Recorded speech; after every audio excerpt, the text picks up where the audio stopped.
بسم الله الرحمن الرحيم. أعوذ بالله من الشيطان الرجيم. بسم الله الرحمن الرحيم.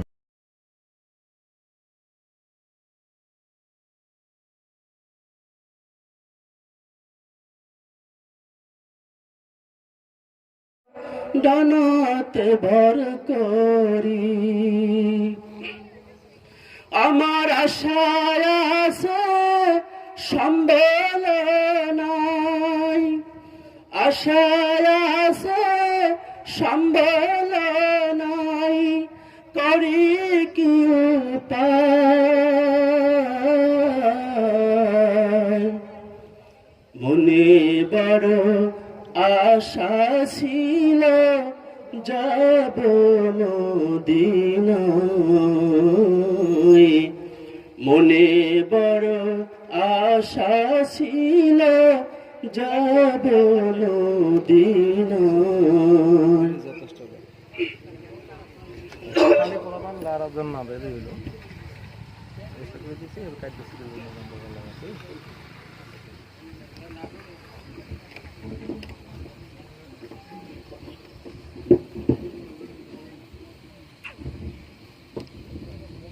আসসালামু আলাইকুম ওয়া রাহমাতুল্লাহি ওয়া বারাকাতুহু।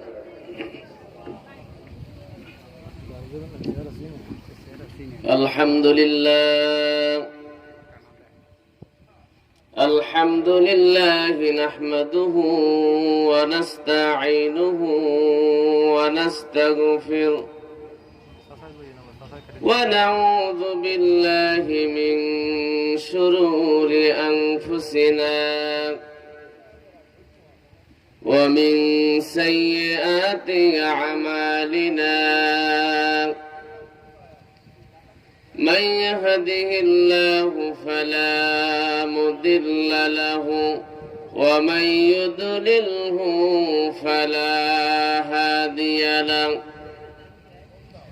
ونشهد أن لا إله إلا الله وأن محمدًا عبده ورسوله، صلى الله عليه وعلى آله وسلم تسليما كثيرا كثيرا.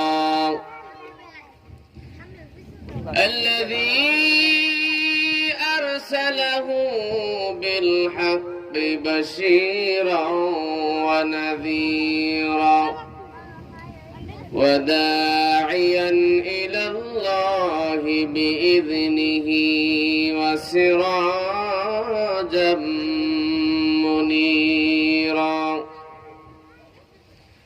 فقد قال الله تعالى في كلامه المجيد والفرقانه الحميد: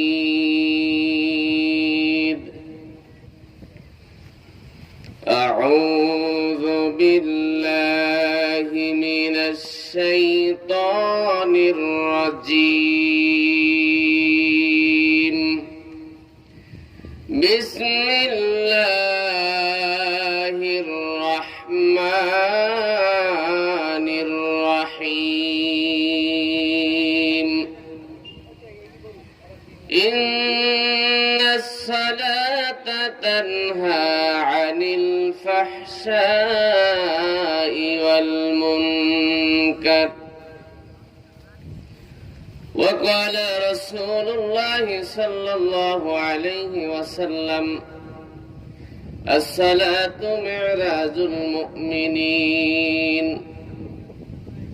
وقال تعالى في شان حبيبه ومحبوبه ومعشوقه ومخبرا وآمرا: إن الله وملائكته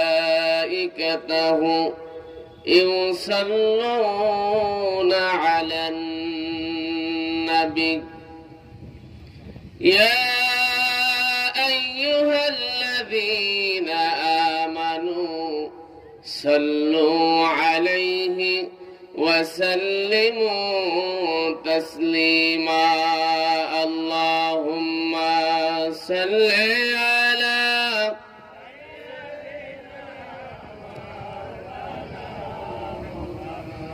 وعلى آل سيدنا বিশ্বভুবনে যাহা কিছু আছে সকলেই মানিল তাহাদের প্রভুকে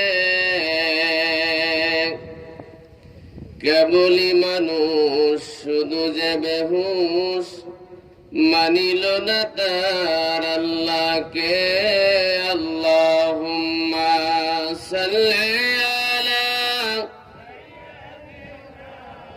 মাওলানা মুহাম্মদ ওয়া আলা আলি সাইয়্যিদিনা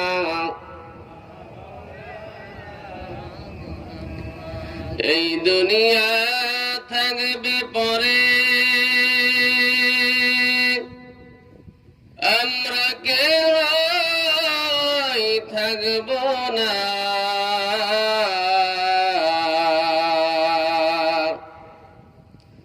সবাই মোদের ভুলে যাবে নবীজি আপনি মোদের ভুলবেন না আল্লাহুম্মা সাল্লি আলা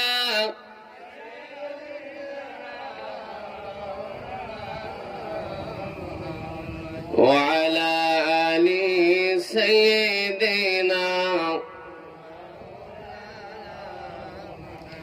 আমরা সবাই গুনাহগার নবী আপনায় চিনলাম না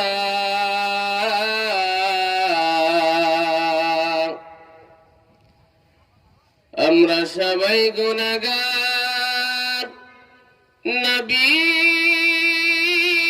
আপনায় চিনলাম না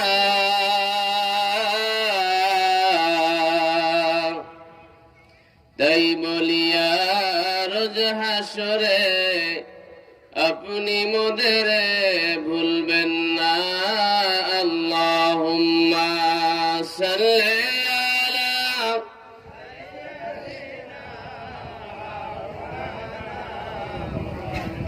ওয়া আলা আলি সাইয়্যিদিনা بلغ العلا بكماله كشف الدجى بجماله حسنت جميع خصاله صلوا عليه وآله بلغ العلا بكماله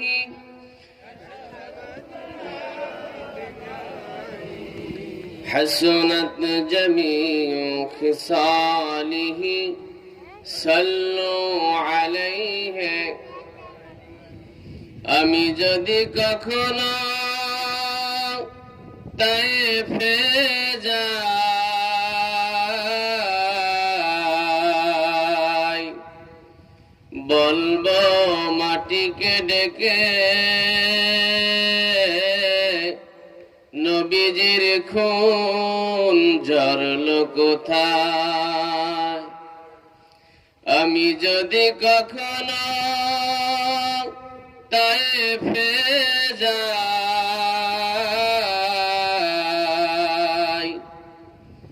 বলবো মাটিকে ডেকে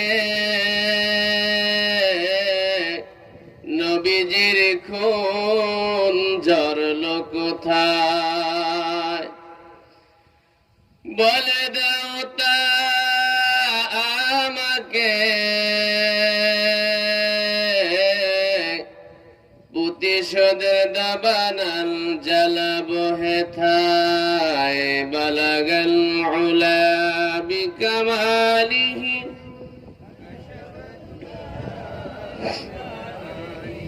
حسنت جميع خصاله सल्लु अलैहि तुझरे शरे ला इलाहा इल्लल्लाह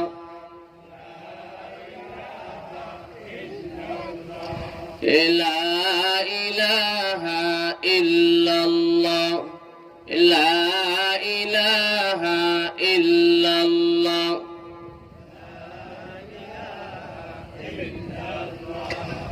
ला इलाहा इल्लल्लाह जरे ला इलाहा इल्लल्लाह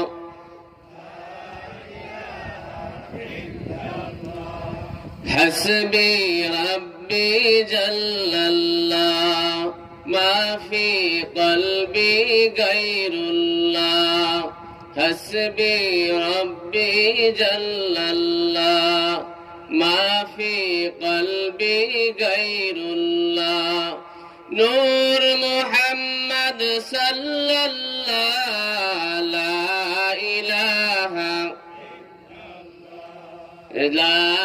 इलाहा इल्लल्लाह তুমি কাউকে বানালে খলিলুল্লাহ তুমি কাউকে বানালে কালিমুল্লাহ সবাই বলেন তুমি কাউকে বানালে খলিলুল্লাহ কাউকে বানালে কালিমুল্লাহ মোর নবীজিকে বানাইলা তুমি মোর নবীজিকে বানাইলা তুমি তোমার প্রিয় হাবিবুল্লাহ লা ইলাহা লা ইলাহা ইল্লাল্লাহ জরে লা ইলাহা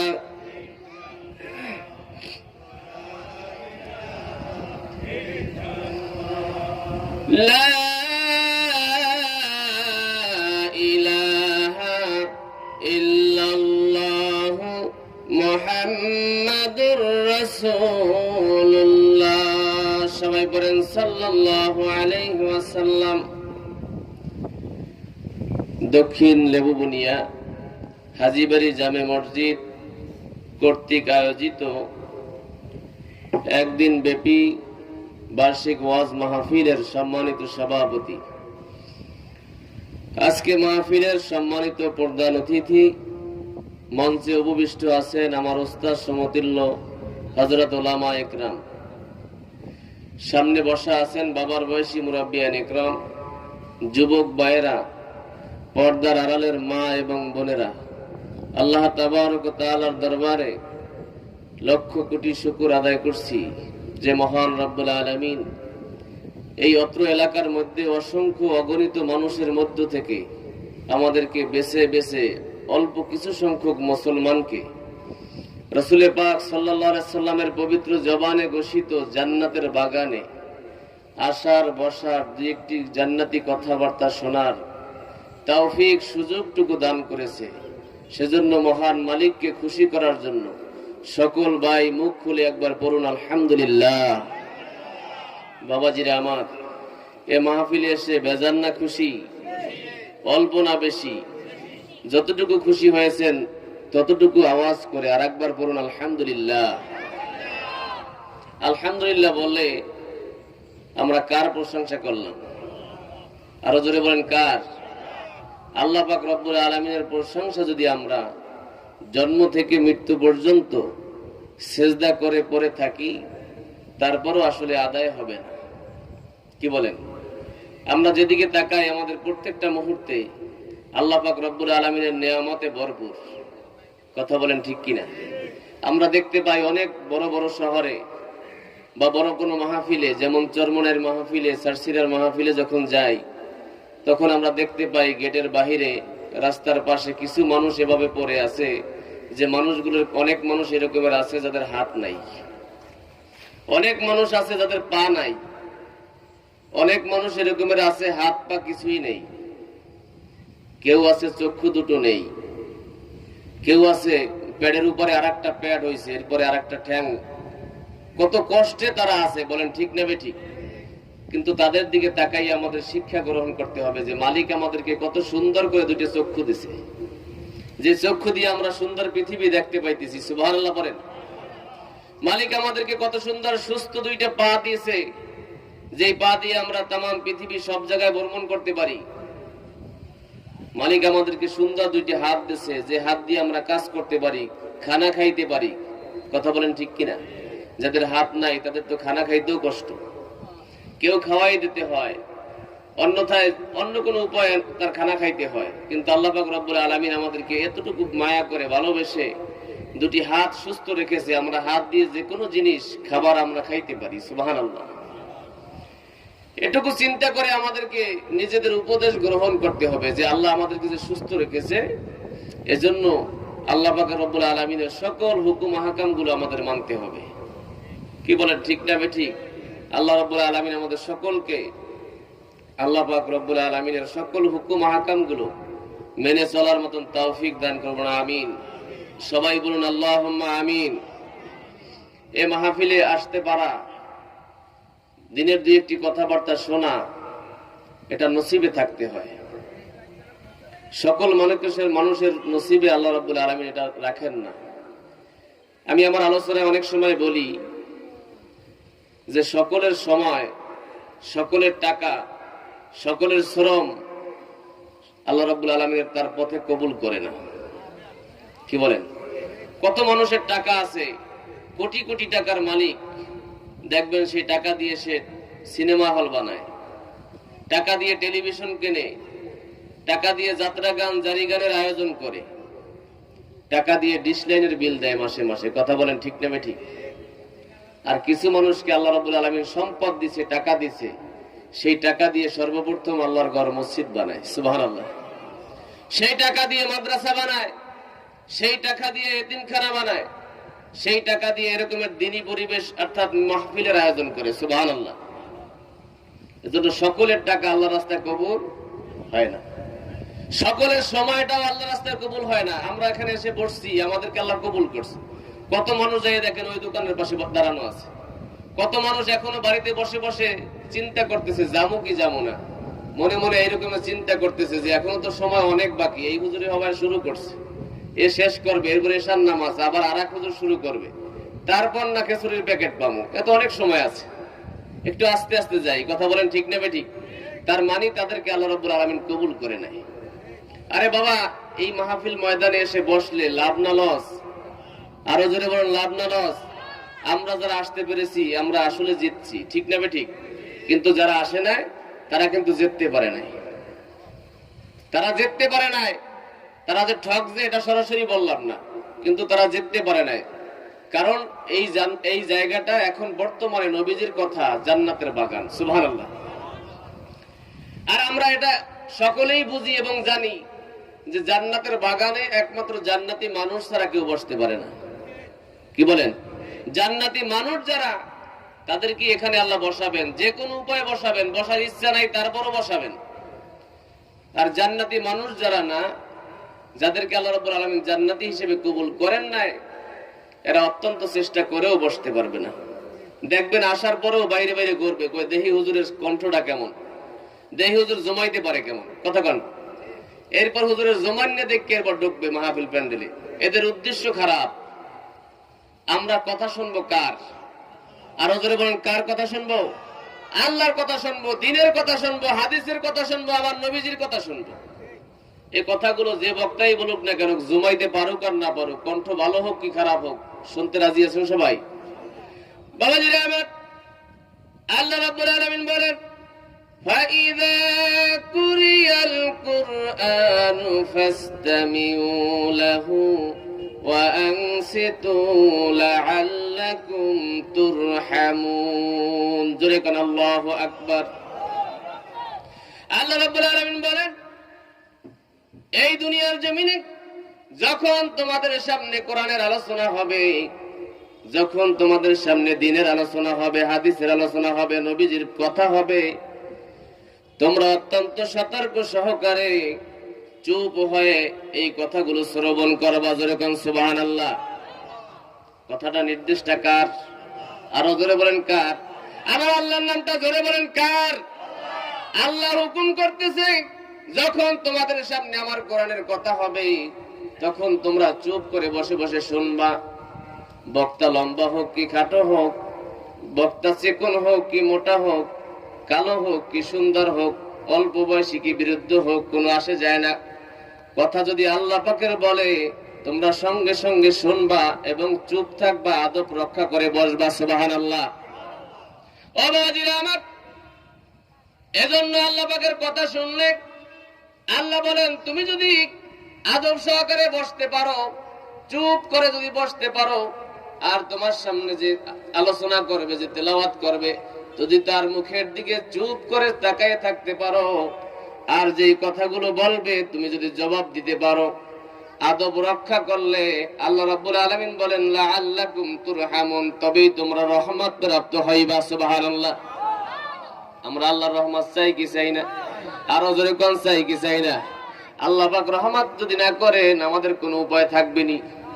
ও বাবাজিরা আমার, আমার আল্লাহর রহমত যদি থাকে, আর এই দুনিয়ার মধ্যে আমরা যদি অল্প খাই, যদি সাধারণ অল্প কিছু পড়ি, এই দুনিয়ার জমিনে যদি আমরা কষ্ট করেও চলি, তাহলেও আল্লাহর পাকের শুকর। কথা কোন ঠিক না ঠিক?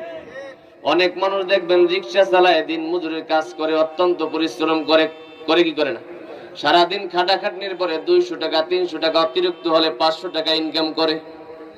ও বাবাজিরা আমার, ঘরের মধ্যে আল্লাহ পাকের রহমত আছে, স্বামীও নামাজি, স্ত্রীও নামাজি, সন্তানও নামাজি, সকাল হলে একটু কোরআন তেলাওয়াত করে, আছে না নাই?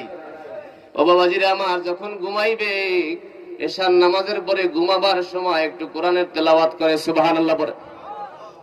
এই ঘরের মধ্যে আল্লাহর রহমত থাকে।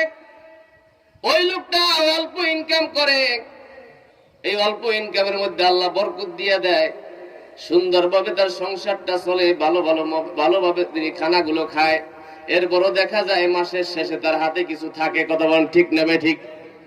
আর এই সমাজের মধ্যে আমরা নিজ চোখে দেখতে পাই, অনেক মানুষ 50,000 টাকা 1 লক্ষ টাকা বেতন পায় মাস গেলে। কথা কোন ঠিক না ঠিক? এই বেতন পাওয়ার পরে আবার তিনি কিছু বাড়তি ইনকামও করে, অর্থাৎ কিছু পকেটের মধ্যে হালকা কিছু আসে না নাই? আমার অবৈধ কিছু ইনকাম হয়। কিছু মানুষ আছে টাকা সুদে লাগায়, এরকম মনে এলাকায় নাই?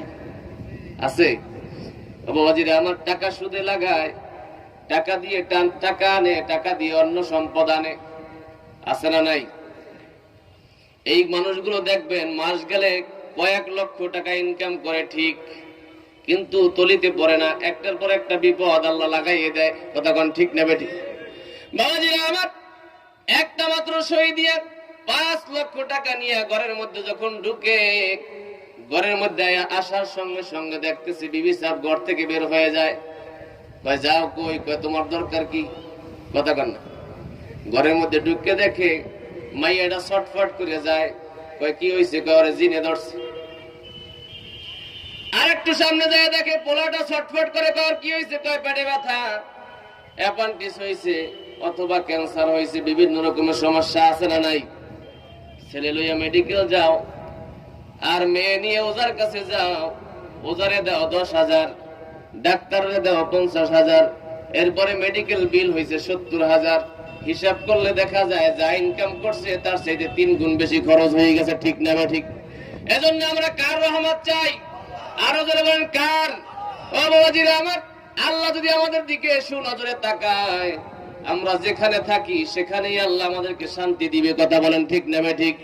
সংক্ষিপ্ত ভাবে বলতেছি, বড় পীর আব্দুল কাদের জিলানী রহমাতুল্লাহ আলাইহি তিনি আল্লাহর কাছে বলতেন, আল্লাহ তুমি যদি আমাকে খুশি হইয়া জাহান্নাম দাও, আর মাঝে মধ্যে যদি আমার কাছে জিজ্ঞেস করো আব্দুল কাদের কেমন আছো, একটু আমার দিকে যদি সুনজরে তাকাও, তাহলে এই জাহান্নামটা আমার কাছে অনেক কিছু। জোরে কোন সুবহানাল্লাহ। ও আল্লাহ, তুমি যদি আমাকে জান্নাত দাও, আর আমি আব্দুল কাদেরের খবর যদি তুমি না নাও, আমি যদি তোমাকে দেখতে না পাই, তুমি যদি আমার উপর রহমত নাজিল না করো, তাহলে জান্নাতের প্রয়োজন নাই। সুবহানাল্লাহ বলেন। কারণ আমরা চাই কাকে? আরো জোরে বলেন কাকে চাই? আমরা ইবাদত বন্দেগী করি কার জন্য? আমরা সেজদা করি কাকে? আমরা রমজান মাসে রোজা রাখি কার জন্য? কথা বলেন ঠিক না বেঠিক? আমাদের সব কিছু করি একমাত্র লিল্লাহি রাব্বিল আলামিন। আল্লাহ পাক রব্বুল আলামিন বলেন, ইন্না সালাতি ওয়া নুসুকি ওয়া মাহইয়ায়া ওয়া মামাতি লিল্লাহি রাব্বিল আলামিন। জোরে কোন আল্লাহু আকবার। আল্লাহ বলে দিলেন, ও বন্ধু, আপনি দুনিয়ার মানুষদেরকে জানায় দেন, দুনিয়ার মানুষ তারা যদি নামাজ পড়ে, নামাজটা হবে আমি আল্লাহর জন্য। তারা যদি রোজা রাখে, রোজাটা হবে আমি আল্লাহর জন্য। কুরবানি যদি করে, কুরবানি কি কার জন্য হবে? কুরবানি কার জন্য হবে? নাকি বিয়ের জন্য, জামার জন্য? কথা কন না কা? কুরবানি যখন আসে কয় খুব সমস্যা আছে, কুরবানি করার মতন শক্তি সামর্থ্য নাই, কিন্তু বিয়ে কিছু গোস্ত পাঠানো লাগবে, জামাই মাইয়া জামাই এখানে থাকবে, তাদের একটু খাওয়ানো লাগবে। যদি কুরবানি না দিই মানুষে কি কইবে? কথা কন ঠিক না বেঠিক? এইভাবে যদি ন্যায় থাকে অন্তরের মধ্যে, তাহলে তার কুরবানিটা আল্লাহ কবুল করবে না। কথা বলেন ঠিক না বেঠিক? আল্লাহ রাব্বুল আলামিন বলেন, তুমি বলো আমার নামাজ, আমার কুরবানি, আমার হায়াত, অমামাতি, আমার মওয়াত লিল্লাহি রাব্বিল আলামিন, একমাত্র আল্লাহ পাকের জন্য। সুবহানাল্লাহ। বাবাজিরা, আমরা আল্লাহ পাকের জন্য সবকিছু করতে রাজি আছে সবাই। খানা খাবো, তাও কার জন্য খাবো? সবাই মুখ খুলে বলেন কার জন্য? যখন খানা খাবো মনের মধ্যে এটা নিয়ত থাকবে যে আল্লাহ আমি খানা খাইতেছি, এই খানা খাওয়ার পরে যে শক্তিটা শরীরে হবে, এই শক্তি দিয়ে তোমার ইবাদত, তোমার দাসত্ব করবো। সুবহানাল্লাহ। কি বলেন ঠিক না বেঠিক? যদি এরকম নিয়ত থাকে, আপনি খানা খাইবেন, তাতেও সওয়াব দিবে কে?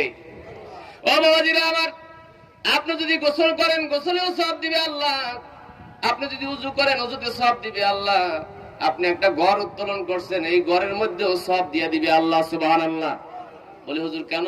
ঘর তো উত্তোলন করছি নিজে বসবাসের জন্য, ছেলে মেয়ে নিয়ে, স্ত্রী নিয়ে থাকবে সেজন্য, এতে আবার সব কিসের? আপনি যখন ঘর তুলবেন, আপনি ধারণা করবেন, নিয়ত করবেন যে আল্লাহ আমি একটা ঘর তুলতেছি, এই ঘরের ভিতরে আমরা বসবাস করব এবং এখানে বসে আপনার গোলামি করব। সুবহানাল্লাহ। ও আল্লাহ, এখানে আপনার জন্য সিজদা দিব, এখানে আপনাকে নামাজ পড়বো, আপনার কদমে সিজদা দিব। এই নিয়তটা যদি আপনার মনের মধ্যে থাকে, 10 লক্ষ টাকা 50 লক্ষ টাকা খরচ করে আপনি একটা ঘর তুলছেন, তাতেও আল্লাহ রাব্বুল আলামিন সদকার সওয়াব দিয়ে দিবে। সুবহানাল্লাহ। ও বাজিরা আমার, এজন্য সব করব আল্লাহর জন্য। কার জন্য? মাহফিলে আসছি, তাও কার জন্য? নাকি তাবারকের জন্য? নাকি বক্তার আলোচনা শোনার জন্য? আল্লাহ পাককে খুশি করার জন্য। কথা বলেন ঠিক না ঠিক? যদি আমার আল্লাহ খুশি হয়ে যায়, বস্তাবর্তী ওয়াজ লাগে না, অল্প ওয়াজেও আল্লাহ হেদায়েত দিয়ে দেয়। ঠিক কিনা বাবাজিরা আমার? এজন্য অনেক বড় ওয়াজ লাগে না, লম্বা নসিহত লাগে না। যদি আল্লাহ রাব্বুল আলামিন হেদায়েত দেয়, একটা কথার মাধ্যমে সাধারণ মানুষের মাধ্যমেও হেদায়েত দিতে পারে। ঠিক কিনা? আমি আমার আলোচনায় অনেক সময় বলি, বলকের বাদশা ছিলেন ইব্রাহিম বিন আদহাম। নাম শুনছেন আপনারা? দেখা সম্ভব না, কারণ আমাদের অনেক আগে তো না ইন্তেকাল করেছেন। কথা বলেন ঠিক কিনা? একজন বাদশা ছিলেন। এই বাদশা রাষ্ট্রীয় সকল কাজকর্ম গুছাইয়া এবার দাসীকে বলতেছে, দাসী একটু বিছানা ঠিক করে দাও, আমি ঘুমাবো। সুবহানাল্লাহ বলেন। দাসীকে বলছে, দাসী আমার বিছানাটা গুছাইয়া দাও, আমি ঘুমাবো। দাসী এবার বাদশার হুকুম অনুযায়ী সুন্দর করে বিছানাটা পরিপাটি করলো, সুন্দর করলো, সাজাইলো। এবার দাসী মনে মনে করে, বাদশা যখন বাহিরে আছে, বাদশা যখন একটু ঘোরাঘুরি করতেছে বাহিরে, একটু পরে যখন ভিতরে ঢুকবে, তাই এই সুযোগে আমি একটু বাদশার বিছানাটায় ঘুমাই। অনেক মানুষ দেখবেন, যখন অফিসের চাকর দেখবেন, বস যদি অফিসে না থাকে, অফিসে বসের চেয়ারে মাঝে মধ্যে বয়। কথা কেন? এখন তো বস নাই, রুমের মধ্যে কেউ নাই, কেউ দেখবে না, দেখি চেয়ার দেয়, আরাম কেমন একটু বসে দিই। কথা কেন?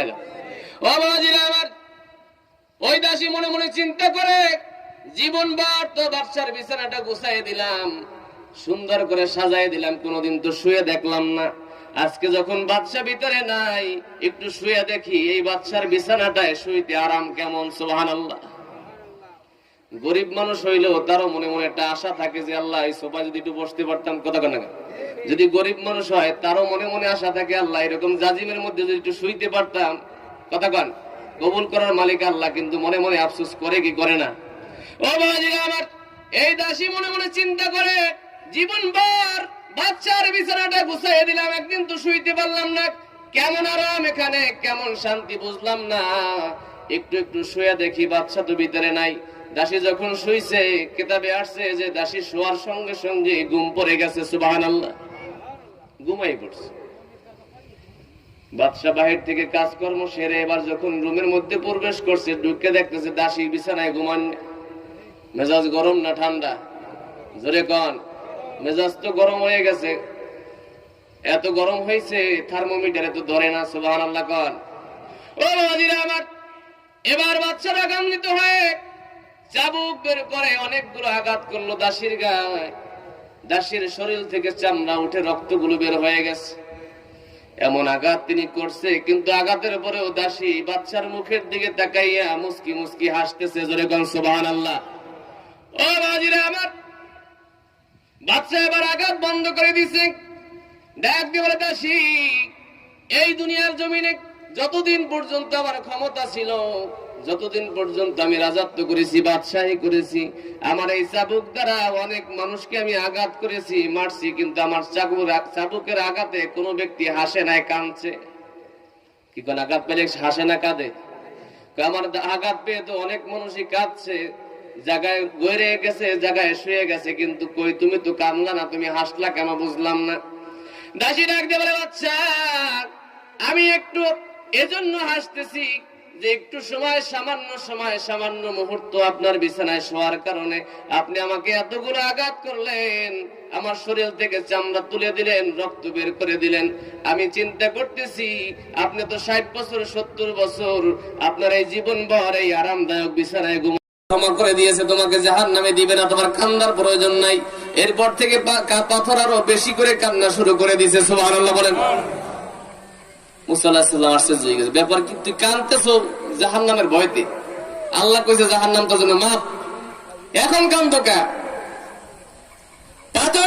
হুজুর, এতদিন পর্যন্ত আমি কেঁদেছি জাহান্নামের ভয়তে, জাহান্নাম থেকে বাঁচার জন্য, আর আজ থেকে আমি কিয়ামত পর্যন্ত কাঁদবো আমার আল্লাহকে পাওয়ার জন্য। জোরে কোন সুবহানাল্লাহ।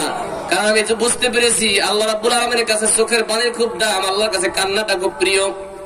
আল্লাহ রাব্বুল আলামিন কান্নার কারণে যখন জাহান্নাম মাফ করে দিয়েছে, তাহলে আমি ওই আল্লাহকে পেতে চাই, এই পাওয়ার জন্যই আজ থেকে কিয়ামত পর্যন্ত কাঁদবো। সুবহানাল্লাহ।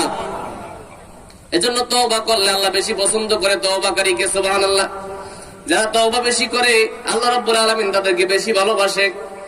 এজন্য আল্লাহ রাব্বুল আলামিন ওই গুনাহগার বান্দা যারা তওবা করে, যারা কান্দে, আল্লাহর কাছে ক্ষমা চায়, তাদেরকে ক্ষমা করে দেয়, আর সঙ্গে সঙ্গে কিছু পুরস্কার দেয়, উপহার দেয়। জোরে কোন সুবহানাল্লাহ। বাবাজিরা আমার, আল্লাহ রাব্বুল আলামিন বলেন, ইল্লা মান তাবা ওয়া আমানা আমিলা আমালান সালিহা ফাউলাইকা ইউবাদদিলুল্লাহু সাইয়্যাতিহিম হাসানাত। আল্লাহু আকবার।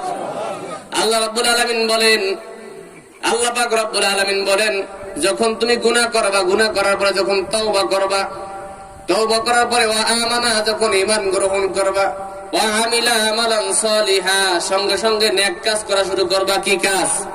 আরো ধরে বলেন, কি কাজ? তওবা করবা, তওবা করার পরে আবার ঈমান গ্রহণ করবা, বলবা আল্লাহ এতদিন পর্যন্ত আমি গুনাহ করছিলাম, এই বিভিন্ন ভাবে অপরাধ করছিলাম, আজকে আমি নতুন ভাবে ঈমান গ্রহণ করেছি, করার পরে তুমি আবার নেক কাজ করা শুরু করবা। কি কাজ? ধরে কোন কি কাজ? নেক কাজ করবা। এই কাজগুলো যখন তুমি করা শুরু করবা, আমি আল্লাহ রাব্বুল আলামিন তোমার তওবাকে কবুল করব। আর ফাউলাইকা ইউবাদদিলুল্লাহু সাইয়্যাতিহিম হাসানা, তোমার ওই যে গুনাহগুলো ছিল, ওই গুনাহগুলোকে আমি নেক দিয়ে পরিবর্তন করে দিব, পাল্টাইয়া দিব। জোরে কোন সুবহানাল্লাহ। তাহলে তিনটা শর্তে মুফাসসিরিন ইকরাম, মুহাদ্দিসিন ইকরাম বলতেছে, তিনটা শর্তে তওবা করলে আল্লাহ কবুল করে। কয়টা শর্ত? আরো জোরে কোন কয়টা? সবাই শুনতে রাজি আছেন? অল্প সময়ের মধ্যে, একটু সময়ের মধ্যে বলতে চাই তিনটা শর্ত। এই শর্তগুলো মনে রেখে আমরা তওবা করব। কার কাছে? সবাই বলেন কার কাছে? আল্লাহর নামটা জোরে বলেন, কার কাছে? আল্লাহর কাছে তওবা করব। যখনই করব, আল্লাহ ওয়াদা করছে তওবা আমাদেরকে কবুল করবে। কবুল করার সঙ্গে সঙ্গে গুনাহগুলোকে নেক দিয়ে পাল্টাইয়া দিবে। তাহলে এক নাম্বার শর্ত হলো, আল্লাহ কয় তুমি আমার কাছে সারেন্ডার করবা। কি করবা? সারেন্ডার করবা, আসামি করে দিবা। তুমি যে অপরাধী এটা স্বীকার করবা। অনেক মানুষ দেখবেন অপরাধ করার পরে তিনি খুন করতে রাজি, কিন্তু অপরাধ স্বীকার করতে রাজি না। কথা কয়, অপরাধ করছে, কয় আল্লাহর কসম আমি করি নাই। আছে না নাই? নবীজির যুগেও ছিল, কথা কোন ঠিক নেবে ঠিক। তাফসীরের মধ্যে আসছে হযরত ঈসা নবীর একজন তিনি সফর সঙ্গী ছিল ইহুদি। ঈসা নবীর একজন সফর সঙ্গী ছিল কি? ইহুদি ছিল একজন সফর সঙ্গী। বাবাজিরা আমার, এই ইহুদি আল্লাহর পয়গম্বর ঈসার সঙ্গে ব্যাগ নিয়ে আস্তে আস্তে হাঁটতেছে। পথিমধ্যে যাইয়া কয় হুজুর আর কত হাঁটবো, পেটের মধ্যে তো খিদা লাগছে, কি করা যায়? কয় বয় এখানে, এই ব্যাগের মধ্যে 3টা রুটি আছে, এই রুটিগুলো বাইর কর, একটা তুই খা আর একটা আমার দে। দুইজনে 2টা খাওয়ার পর আর একটা কি করবো? কয় ব্যাগের মধ্যে রেখে দে, আবার খিদে লাগবে তখন খাবো। ও আমার, আস্তে আস্তে করে অল্প একটু হাঁটার পর ইহুদি তো পেটের মধ্যে তো একটা রুটিতে পেট ভরে নাই, তিনি চুপে চুপে ব্যাগ থেকে রুটিটা বাইর করে খাইয়া ফেলাইছে। নাউজুবিল্লাহ বলেন। নবী ঈসা আলাইহিস সালাম তো দেখে নাই। পথিমধ্যে কত দূর যাওয়ার পর নবীর পেটে খিদা লাগছে, কয় ইহুদি আবার ব্যাগটা খোল, ওই একটা রুটি আছে, অর্ধেক তুই খা অর্ধেক আমারে দে। ব্যাগটা খুললে কয় হুজুর কয় রুটি তো দেখি না। ঈসা আলাইহিস সালাম কয় রুটিটা কি করছো? কয় আল্লাহর কসম করে কই রুটিটা আমি দেখি না। জোরে কর নাউজুবিল্লাহ। ও আমার, ঈসা আলাইহিস সালাম কয় তোরা এত হলে সারা যাবে না, চল সামনের দিকে কি করা যায় দেখি। সামনের দিকে হাঁটতে দেখতে বিশাল নদী, পার হওয়ার মতন কোন নৌকা নাই, কিস্তি নাই, চার নাই, ব্রিজ নাই, হাক্কা নাই, কিচ্ছু নাই, কেমনে পার হবে? কই ও ইহুদি আপনি কেমনে পার হবো? আমি জানি আল্লাহ জানে, আর আপনি জানেন, আমি জানি না। কয় আমার পিছে পিছে আয়। নবী ঈসা আলাইহিস সালাম আল্লাহর হুকুমে যখন নদী পার হয়ে গেলেন, ইহুদিও পিছে পিছে নদী পার হয়ে গেল। জোরে কোন সুবহানাল্লাহ। এটা নবীদের একটা মুজিজা। এটা কি? নবীদের মুজিজা। আল্লাহ পাক রব্বুল আলামিন কাফের মুশরিকদেরকে ঈমান দেওয়ার জন্য এভাবে হাজারো হাজার মুজিজা আল্লাহর নবীদেরকে দিয়ে দিয়েছেন। সুবহানাল্লাহ বলেন। উপর থেকে এবার যখন এপার থেকে ওপার উঠে গেল, ইহুদিকে ডাক দিয়ে কয় ইহুদি, আল্লাহ রাব্বুল আলামিন কত বেশি ক্ষমতা আমাকে দিয়েছে দেখছো তুমি। ওপার থেকে এবার আসলাম, কোন নৌকা লাগে নাই, ব্রিজ লাগে নাই। ইহুদি কয় আচ্ছা, ভালো ক্ষমতা তো আল্লাহ আপনারা দিছে, কত ক্ষমতা, ব্রিজ লাগে না, নৌকা লাগে না, কিস্তি লাগে না, আপনি পানির উপর দিয়ে আটকেছেন। বাবা রে বাবা, এত ক্ষমতা আল্লাহ আপনারা দিছে। ওই আল্লাহর নামে কসম করে কয় তুই আমার রুটিটা দেখছো। বাবাজি আমার, ইহুদি ডাক দিয়ে কয় হুজুর এত ক্ষমতা যে আল্লাহ আপনাকে দিছে, ওই আল্লাহর নামে কসম করে কই রুটিটা আমি দেখি না। জোরে কর নাউজুবিল্লাহ। কয় ঠিক আছে, হাট সামনের দিকে কি করা যায় দেখি। সামনের দিকে যায় দেখতেছে সুন্দর একটা ফুটফুটে হরিণ সামনে খেলাধুলা করতেছে। নবী ঈসা আলাইহিস সালাম বলতেছে ইহুদি এই হরিণটা খাবি নি? কয় খাবো না। মানে কত সুন্দর হরিণ, খাইতে তো ইচ্ছেই লাগে। ঈসা আলাইহিস সালাম কয় হরিণ এদিকে আসো। আল্লাহর নবীর হুকুমে হরিণটা কাছে আসছে, জবাই করছে, গোশতটুকু বুনা করে খাইছে। ইহুদির কয় ইহুদি এই হরিণটার হাড্ডি গুলোতে চাবান দিবা না, হাড্ডি গুলো একত্রিত এক জায়গায় রাখবা। কয় কি করবেন? কয় দেখবি এনে পরে। খাওয়া দাওয়া শেষ, হাড্ডি গুলো একত্রিত এক জায়গায়। নবী ঈসা আলাইহিস সালাম বলতেছে আল্লাহর হুকুমে আগের মতন হরিণ হয়ে যাও। সুবহানাল্লাহ বলেন। যখন বলছে সঙ্গে সঙ্গে আবার আগের মতন হরিণ হয়ে গেছে। ইহুদি ডাকতে হুজুর আবার হরিণ হয়ে গেছে, আবার জবাই দিবেন নি, আবার খাইবেন নি? নবী ঈসা আলাইহিস সালাম কয় চুপ কর বেটা, এবার যেই ক্ষমতা আল্লাহ আমারে দিছে, আমি হরিণ জবাই দিয়ে খাইছি, আবার হাড্ডি দিয়ে পুনরায় বাবা আগের মতন হরিণ বানাই দিয়েছি। ওই আল্লাহ যেই ক্ষমতা আমাকে দিয়েছে, ওই আল্লাহর নামে কসম করে কয় তুই আমার রুটিটা দেখছো নি? হুজুর বাবারে বাবা, এত ক্ষমতা আল্লাহ আপনারা দিছে, আপনি জবাই দিয়ে খাইলাইছেন হরিণটা, আবার এইটা যে মানুষ মানে আবার আগের মতন হরিণ বানাই দিচ্ছেন, তো অনেক ক্ষমতা আল্লাহ আপনারা দিছে। ওই আল্লাহর কসম করে কই রুটিটা আমি দেখি নাই। হুজুর নাউজুবিল্লাহ বলেন। ঈসা আলাইহিস সালাম কয় এখনো স্বীকার পাবি না? মনে মনে কয়। আবার কয় চল সামনের দিকে যাওয়া যাক, কি করা যায়। হাঁটতে হাঁটতে সামনে যাই দেখতেছে বড় বড় 3টে পাথর। ঈসা আলাইহিস সালাম কয় আল্লাহর হুকুমে বলছি এই পাথর 3টে স্বর্ণের টুকরা হয়ে যাও। সুবহানাল্লাহ বলেন। বড় বড় 3টে স্বর্ণের টুকরা হয়ে গেছে। এখন ইহুদিরে কইতেছে যে ইহুদি নে, একটা টুকরা তোর আর একটা টুকরা আমার, আর একটা টুকরা রাখকে দে, যদি কোনোদিন রুটিয়ালের আমার রুটিটা যে খাইছে ওর সংবাদ পাই, আমারটা শহরে দিয়ে দিব। সুবহানাল্লাহ বলেন। বাবাজিরা আমার, এবার ইহুদি ডাক দিয়ে কয় হুজুর ক্ষমা করে দিবেন, রুটিটা তো আমি খেয়াল আইছি হুজুর, আমি তো আপনার কাছে ভয়তে কই নাই হুজুর, আপনি ক্ষমা করে দেন। এবার ঈসা আলাইহিস সালাম কয় ঠিক আছে নে, আমারটা সহ 3টা স্বর্ণ তুই নিয়ে যা, আজ থেকে আমার সফরের সঙ্গীর প্রয়োজন নাই। সংক্ষেপ করে বলতেছি, কিছু দূর এবার ওই লোকটা স্বর্ণের টুকরা 3টা নিয়ে আস্তে আস্তে করে হাঁটা শুরু করছে সামনের দিকে। যাই দেখতেছে সামনে কয়েকজন মানুষ কি যেন গোল মিটিং করতেছে। ওরে কয় কিরে তুই কই থেকে আসলি? কয় এমনি একটু আইসি দেখ দিয়া। কয় এই তোর মধ্যে কি আছে? খুঁজছে মুজে পাইছে একটা স্বর্ণের ওই পাথর। কয় আরো আছে, আরো খুঁজতে খুঁজতে আরো 2টা পাইছে। 3টা পাওয়ার পরে এবার ডাকাতরা কই দিয়েছে তোর সাথে আরো কিছু মূল্যবান জিনিস আছে। কয় না না এই 3টাই ছিল। কয় তা তুমি মিথ্যা কথা কর, প্রথম থেকে তুই অস্বীকার করতে আছো তোর নাই, তোর আসেই আছে। এই করতেছে আর খুঁজতেছে, খুঁজতে খুঁজতে পিঠে জায়গায় মারছে। জোরে কর নাউজুবিল্লাহ। বাবাজি আমার এবার 3জন ডাকাত পরামর্শ করতেছে যে বেটা জীবন ভর যে ডাকাতি করলাম, চুরি করলাম, কি পাইলাম, আজকে যে 3টা স্বর্ণের টুকরা পাইছি আমাদের জীবন পার হয়ে যাবে, সন্তানের জীবন চলবে, নাতিদের জীবন চলবে, আর জীবনে চুরি করা লাগবে না, ডাকাতি করা লাগবে না, কাজকর্ম করা লাগবে না, জীবন ধন্য হয়ে গেছে। কি করা যায়? জীবনের মনে চুরি ছাড়িয়ে দেবো, ডাকাতি আর করবো না। যা একজনে যে মিষ্টি নিয়ে আয়, আমরা 3জনে মিলে মিষ্টি খাবো আর ডাকাতি ছেড়ে দিয়ে 3জনে 3টা স্বর্ণের চাকা নিয়ে যাবো। ঠিক আছে, ভালো হইতে পরামর্শ। একজন যে মিষ্টি আনার জন্য ওর মনের মধ্যে শয়তানি ঢুকিয়ে গেছে। ও মনে মনে চিন্তা করছে যে মিষ্টি নিয়ে যাবো আর বিষ মিশিয়ে নিয়ে যাবো, ভিতরে নিয়ে দিয়ে ওরা 2জন খাইয়ে মরবে, 3টার মালিক আমি হয়ে যাবো। নাউজুবিল্লাহ। এদিকে 2জন মানুষ দাঁড়ায় রয়েছে, তারা পরামর্শ করতেছে যখন ও মিষ্টি নিয়ে আসবে সঙ্গে সঙ্গে মায়ের শুরু করে দিবি। যদি জিজ্ঞেস করে কি হয়েছে, আমি তোমার মাথা খারাপ হয়ে গেছে। ঠিক যেভাবে কইছে সেইভাবে কাজ শুরু করে দিয়েছে। মিষ্টি নিয়ে আসছে, মিষ্টির মধ্যে এবার বিষ মিশ্রিত করে নিয়ে আসছে। আনার সঙ্গে সঙ্গে একজন মায়ের শুরু করে দিয়েছে, কয় কি হয়েছে মারোগা, আমি না তোর লগের লোক, আমি না তোর বন্ধু, আমারে মারোগা। কয় ওর মাথা ঠিক নাই, ওর স্ক্রু ঢিলা হয়ে গেছে, কথা কইস না। সঙ্গে সঙ্গে পিঠে জায়গায় মারছে। আর ওবারে ওই যে লোকটারে মারছে আর 2জন মিলে কয় এবার ও তো শেষ, 2জনের প্রাণ ভরে মিষ্টি খায় নেই, খাওয়ার পরে 2জনে 1.5 ভাগ করে নিব। জায়গায় বই আবার 2জনে মিলে মিষ্টি খাইছে। মিষ্টি খাওয়ার পরে জায়গায় 2জন মারা গেছে। জোরে কর নাউজুবিল্লাহ। ও বাজির আমার, সম্পদের মায়া যখন তুমি করবা, আল্লাহ পাক রব্বুল আলামিন কয় সম্পদ যখন তুমি চাইবা, দুনিয়া যখন তুমি চাইবা, তখন ওই সম্পদের লোভে পাপ হয়ে যায়, আর পাপে কিন্তু মৃত্যু হয়ে যায়। কতক্ষণ ঠিক নেবে ঠিক। এই দুনিয়ার মধ্যে অনেক মানুষ আছে লোভী, অনেক মানুষ আছে পায় আরো খায় আবারও চায়। কতক্ষণ যত পায় তত চায়, খাইতে খাইতে পেট ভরেই না মরে। রাস্তা খায়, ব্রিজ খায়, ইট খায়, বালি খায়, সিমেন্ট খায়, সব খায় আলায়। খাওয়ার পর তারপরও পেট ভরে না, আছে না নাই?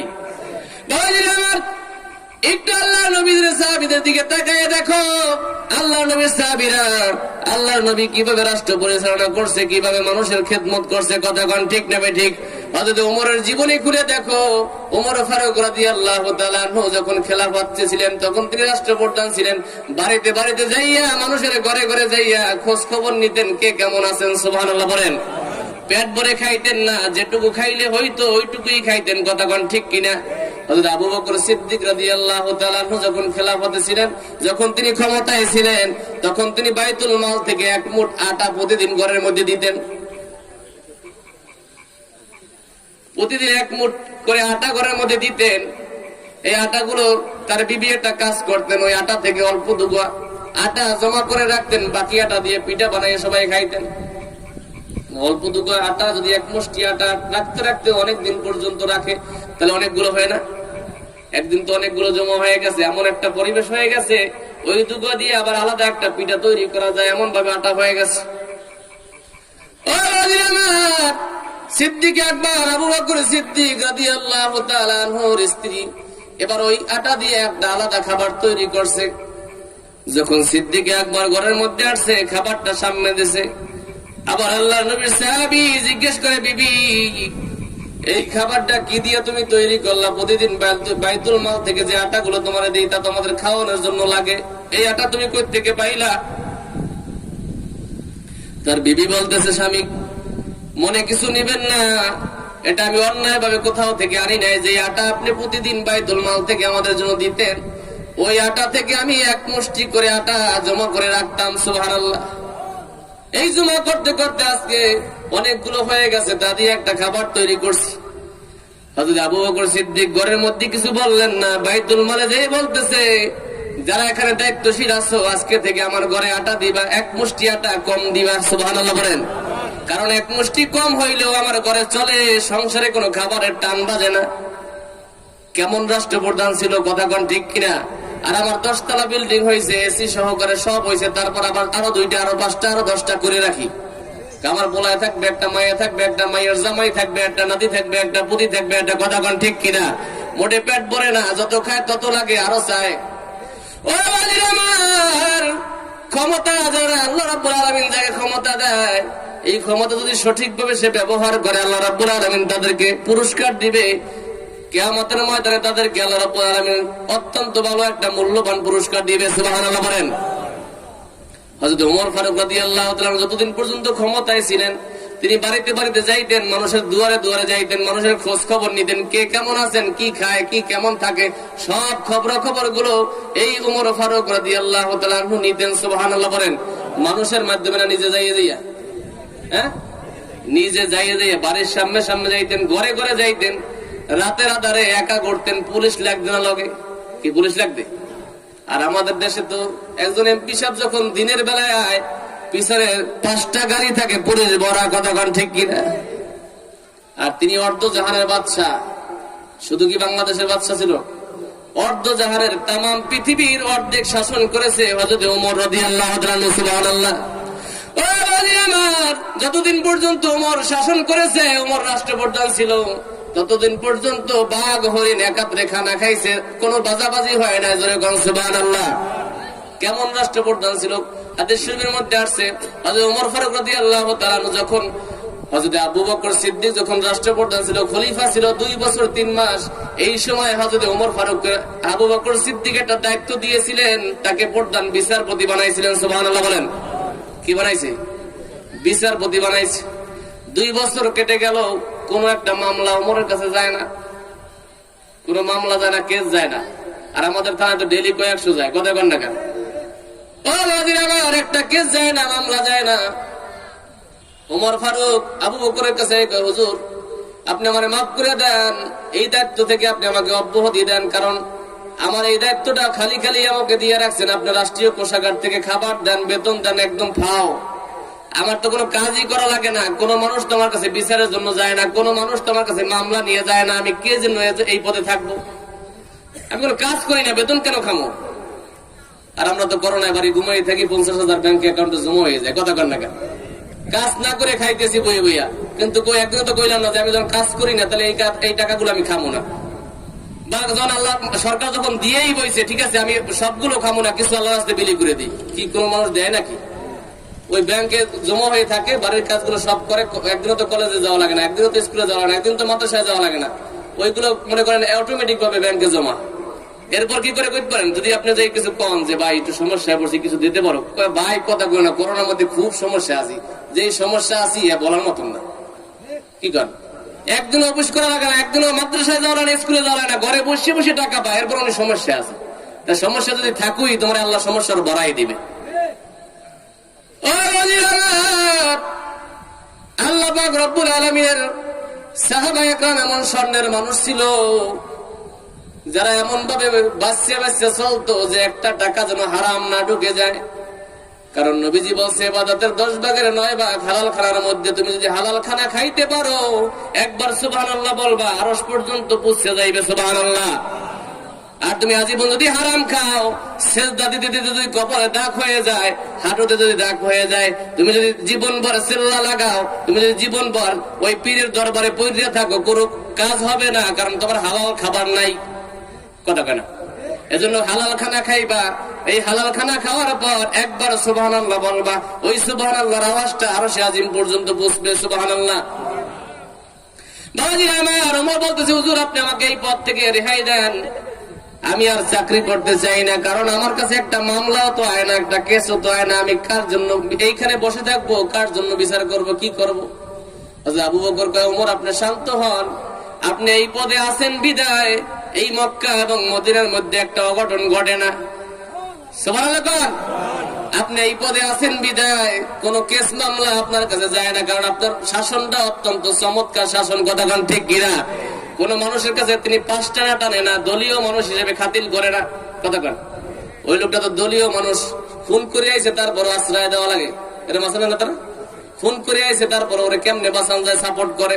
কিন্তু অন্যায় করছে, দলীয় হোক, আপন ভাই হোক, আমার আত্মীয় স্বজন হোক, কিন্তু যখন অন্যায় করছে অন্যায় শাস্তি ওকে পাইতেই হবে। কথা কোন ঠিক না ঠিক? ওমরের কাছে একবার 2 জন মানুষ বিচারের জন্য গেছে, একজন মুসলমান দাবি করে আর একজন কাফের দাবি করে। কিন্তু মুসলমান দাবি করলে কাজ হবে কি? মূলত ওটা ছিল মুনাফিক মার্কা মুসলমান, উপরে ছিল মুসলমান, ভিতরে ছিল কুফরে ভরা। কথা কোন ঠিক না ঠিক? এই 2 লোকটা যখন ওমরের কাছে গেছে, যাই বলতেছে, ওমর আমরা একটা সমস্যায় পড়েছি, আপনি একটা বিচার করে দেন, আপনার কাছে সানি করাইতে আসছি, দ্বিতীয়বার আসছি। সুবহানাল্লাহ বলেন। ওমর কাদের প্রথম বিচার কার কাছে গেছে? মুহাম্মাদুর রাসূলুল্লাহ সাল্লাল্লাহু আলাইহি ওয়াসাল্লামের কাছে।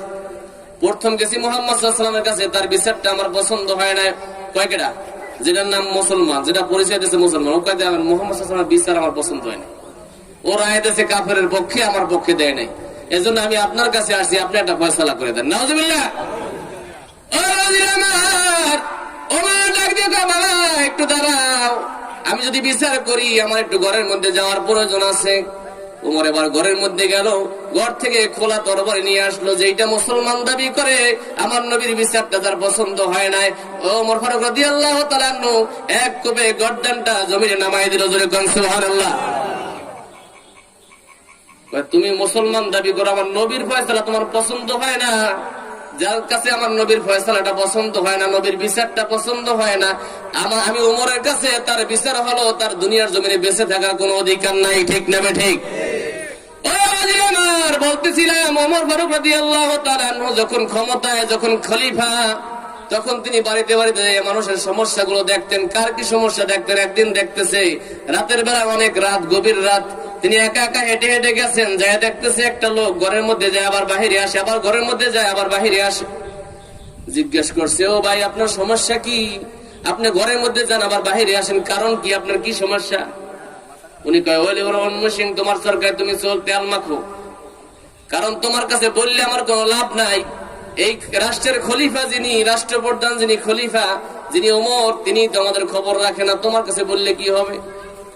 ওমর নিজের পরিচয়টা গোপন রাখছে, তার কাছে বলে নাই। যদি তিনি বলতো আমি আমিরুল মুমিনিন ওমর, লোকটা জায়গায় প্রস্রাব করে দিত। কথা কোন ঠিক কিনা? কিন্তু পরিচয় দেয় নাই, তার ক্ষমতার বাহাদুরি দেখায় নাই, ক্ষমতার অপপ্রচার করে নাই, তিনি গোপন রাখছে। আর আমাদের দেশে যদি চেয়ারম্যানের চামচা হয়, সে যে কাতিছে না আমার চেয়ারম্যান ডাইনাত আমি। কথা কন, ও চেয়ারম্যানের নাম বেশি বিভিন্ন আকামুকাম করে ফেলায়। চেয়ারম্যানের নাম বেশি ও 50,000 টাকা 1 লাখ টাকা ঘুষ খেয়ে আয়, কিন্তু চেয়ারম্যান জানেও না। আসলে নাই। নবীর সাহাবী ওমর স্বর্ণের মানুষ, তিনি নিজের পরিচয়টা গোপন রাখছে, পরিচয়টা দেয় নাই। তিনি বলতেছে, ভাই একটু বলো, যদি কোনো উপকার করতে পারি করব।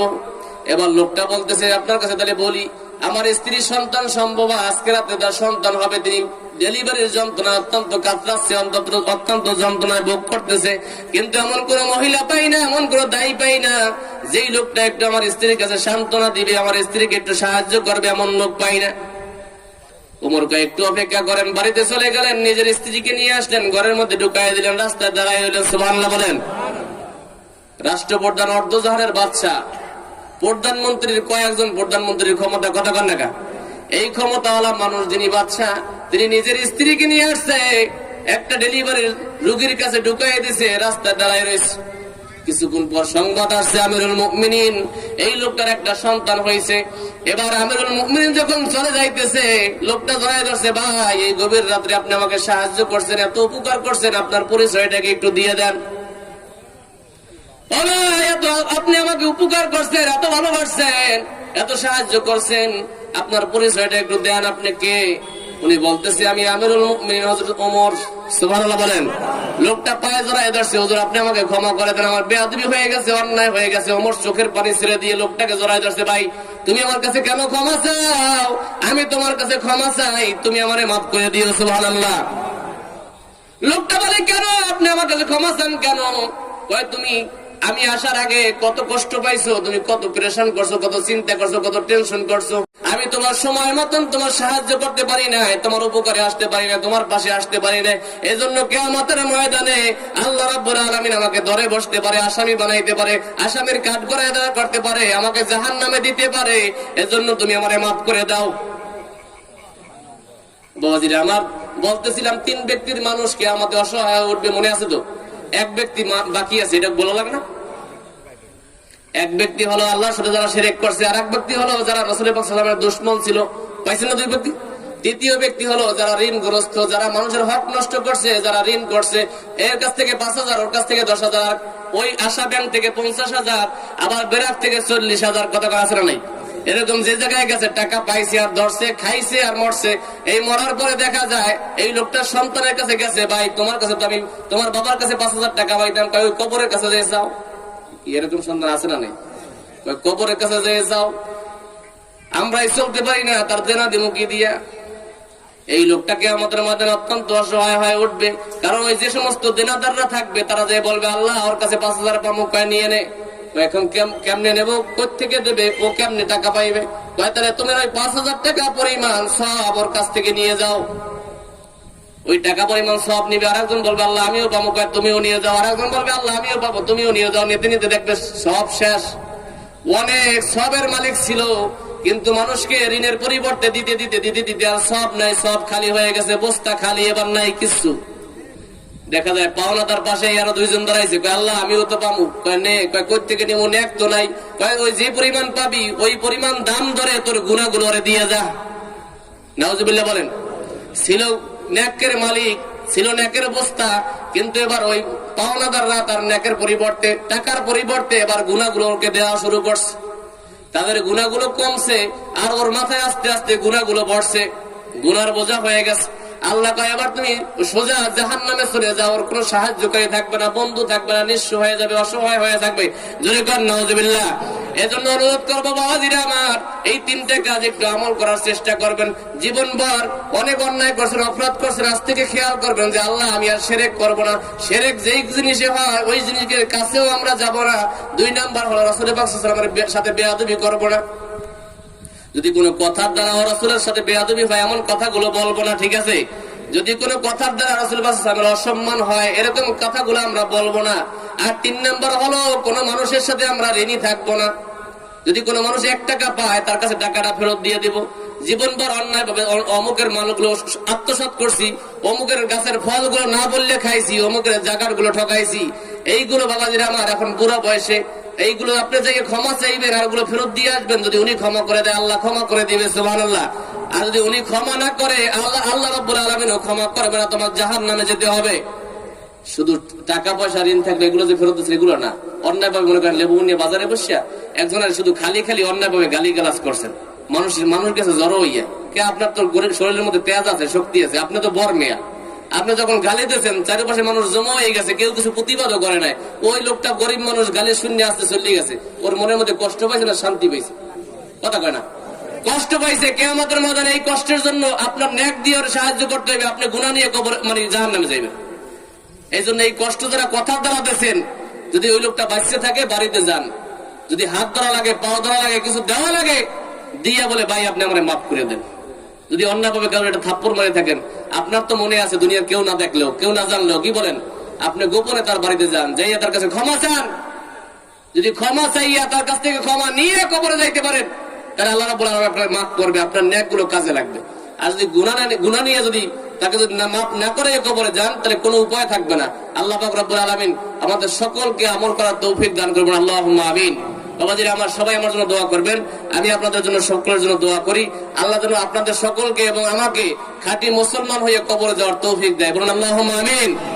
ওয়া আখির দাওয়ানা আলহামদুলিল্লাহি রাব্বিল আলামিন। আসসালামু আলাইকুম ওয়া রাহমাতুল্লাহি ওয়া বারাকাতুহু।